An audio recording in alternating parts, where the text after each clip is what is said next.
Halo, Assalamualaikum. Nama saya Muhammad Rafli Trimaulana, NIM saya 511-250-22. Di sini saya bersama kakak saya sendiri, Iqbal Fauzi. Dan di sini kita akan membahas tentang maraknya LGBT di lingkungan kita sendiri, ya Pak Iqbal ya. Betul. Ya.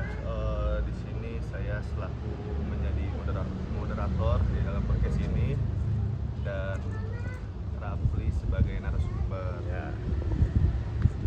Ya, jadi sebelumnya memang kita lihat belakangan ini ya di sosial media banyak sekali maraknya para LGBT di suatu tempat berkerumun, tidak ada rasa malu dan memang mungkin itu udah dianggap normal ya bagi hal orang wajar ya. bagi Iya. masyarakat. Nah, jangan sampai nanti di masa-masa selanjutnya itu bakal dijadikan hal-hal lumrah gitu.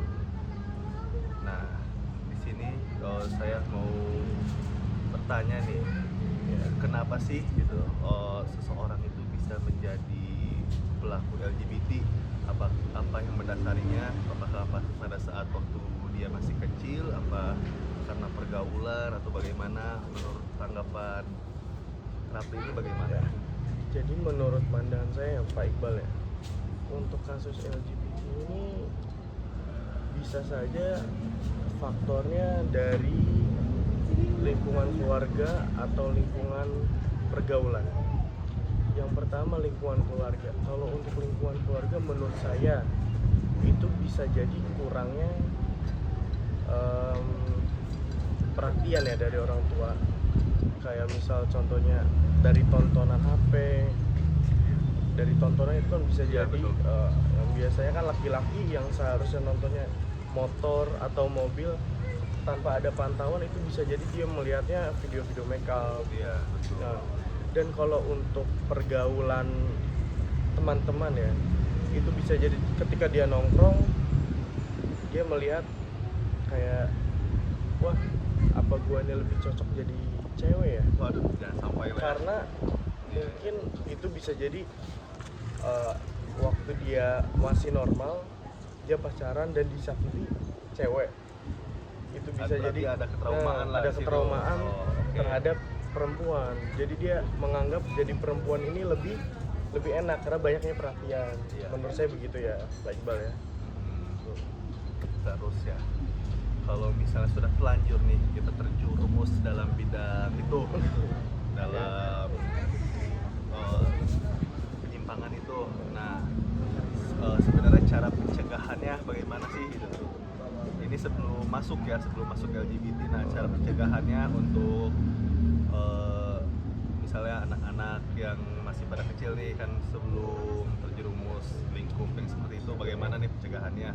Kalau untuk pencegahan pertama ya pastinya kalau untuk dikasih tontonan, menurut saya cobalah para orang tua memperhatikan tontonan anak-anaknya.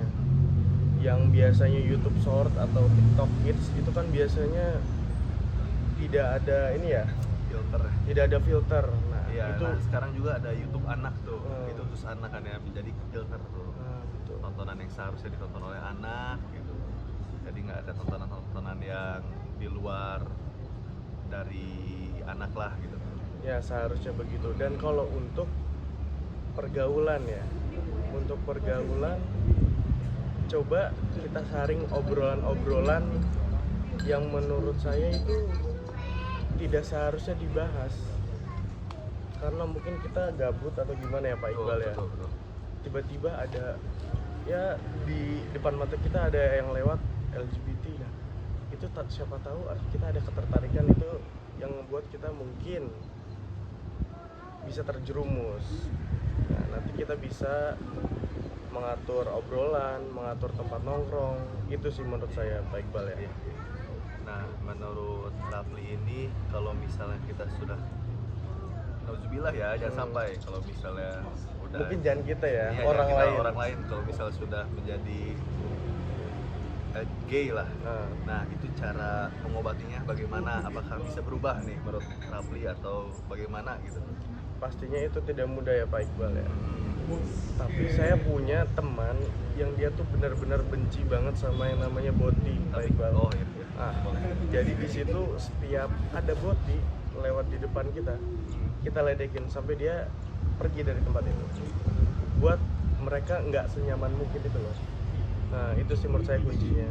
Ya kalau misalnya kayak gitu ya, kalau misalnya kita ngebahas tentang HAM, mungkin di HAM ini hak asasi manusia ini Oh. melindungi keberadaan LGBT ini. Coba deh lihat Rapli, lihat Oh. riset-riset di HAM ini LGBT ini masih dilindungi sama oleh Indonesia lah, pemerintah Indonesia.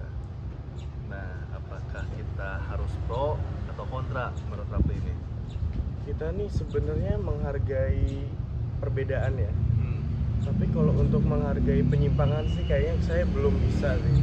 Kita harus memang kalau emang kita bisa kekerasan kalau untuk LGBT ya Pak Iqbal ya. Iya.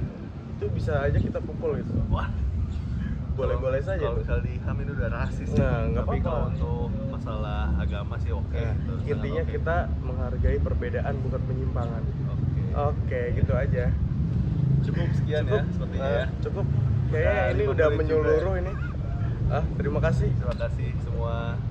Nanti kita bahas yang lain ya next Bahas ya. yang lain dan mungkin bisa nongkrong bareng di sini. Iya betul betul ya.